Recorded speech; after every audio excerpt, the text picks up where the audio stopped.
রিমালের প্রভাব, দমকা হাওয়ার বিরাম নেই। রাতভর বৃষ্টির পর সকাল থেকেই চলছে দুর্যোগ। ঝড়ের দাপটে ব্যান্ডেল জিটি রোডে মহাত্মা গান্ধী স্কুলের সামনেই ভেঙে পড়ল একটি গাছ।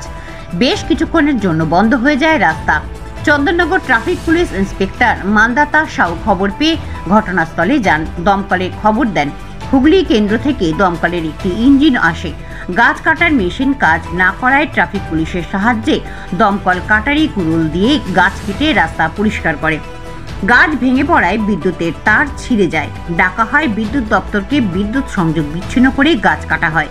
অন্যদিকে ভদ্রসারের খলিসানি এলাকার একটি নারকেল গাছ বিদ্যুতের উপর তারের ওপর ভেঙে পড়ে। সেই গাছও কেটে সরানো হয়।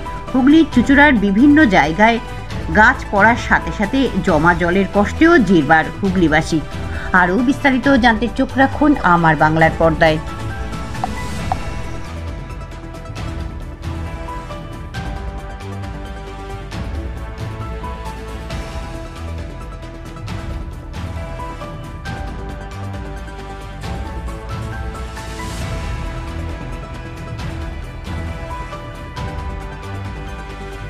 দাবি ট্যাগ এই চ্যানেল কোনো প্রচার করে না। হিংসাত্মক, ক্ষতিকারক বা অবৈধ কার্যকলাপ এই চ্যানেল দ্বারা প্রদত্ত সমস্ত বিষয়বস্তু শুধুমাত্র একটি শিক্ষামূলক উদ্দেশ্যের জন্য। ধন্যবাদ। শুভেচ্ছা টিম আমার বাংলা নিউজ।